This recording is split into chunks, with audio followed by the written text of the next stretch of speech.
Hello Magic Makers, welcome to Storytime with Mombierella. This is a young adult fiction and may be inappropriate for some younger viewers. Evil Thing. A Tale of That DeVille Woman by Serena Valentino.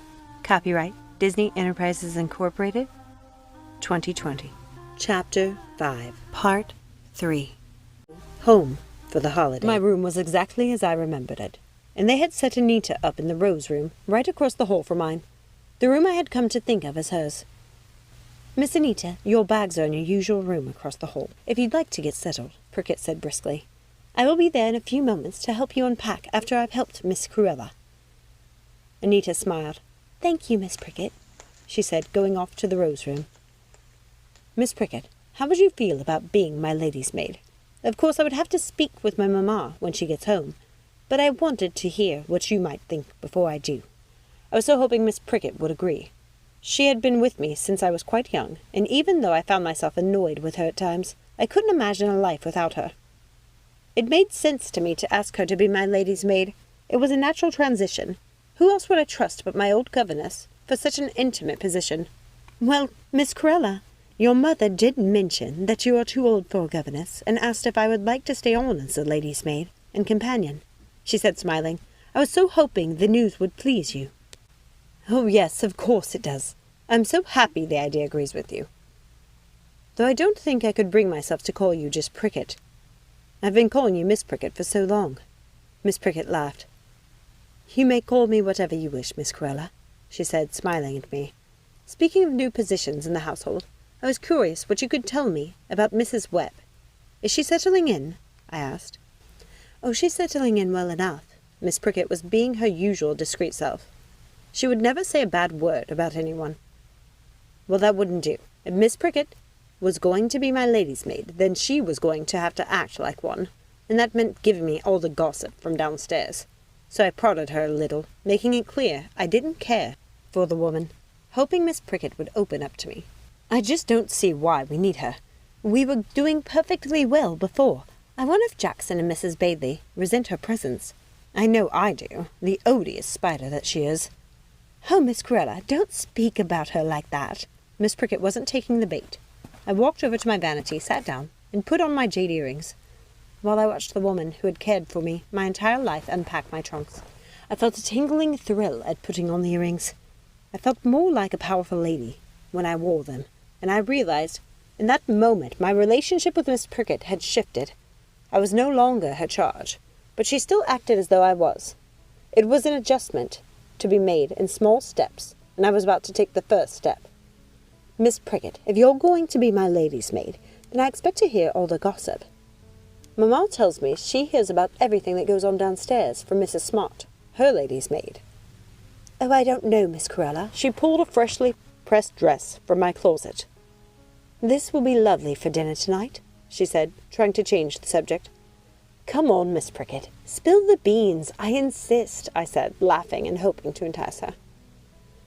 "Well," she looked to the doorway to make sure no one was in the hallway listening. "To hear Mrs. Bailey tell it, Mrs. Webb appears at the servants' entrance like magic, in an ominous puff of black smoke, with her bags in hand, and a note from your mother explaining her new position. Your mother had arranged it without a word to Jackson, not even a note ahead of time to warn him of her arrival.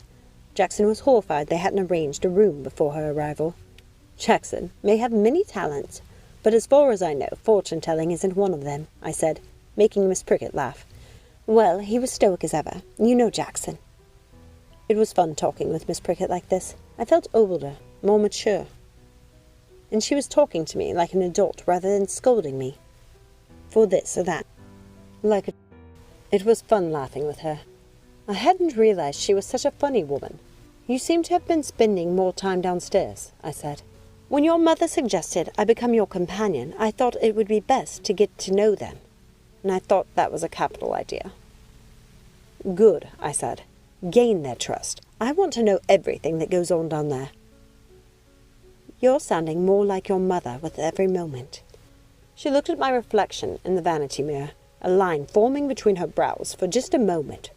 Then the look passed. "Thank you, Miss Prickett," I said. "Now, tell me more." "Well, Mrs. Bailey was in a right state when Mrs. Webb arrived, crying her eyes out because a strange woman would be supervising her larders and going through her recipes. Just this afternoon I walked in on them in the kitchen. I heard Mrs. Bailey screaming at the woman, "You keep out of my third shelf down!" That made me laugh. What's in her third shelf down? Surely she wasn't referring to what I'm imagining, I said, making Mrs. Prickett laugh again. You're cheeky as ever, Miss Cruella. I think that's where she keeps her recipes, she said, laughing. Well, we can't have Mrs. Bailey in tears, can we? I said as Anita came into the room. I hope I'm not interrupting, she said in her customary shy way. Come in, Anita, I said. You won't believe the gossip. Mrs. Prickett here was just telling me the spider already has Cook in tears. Anita blinked a couple of times. Cook? Since when do you call Mrs. Bailey Cook? I didn't know. I think that might have been the first time.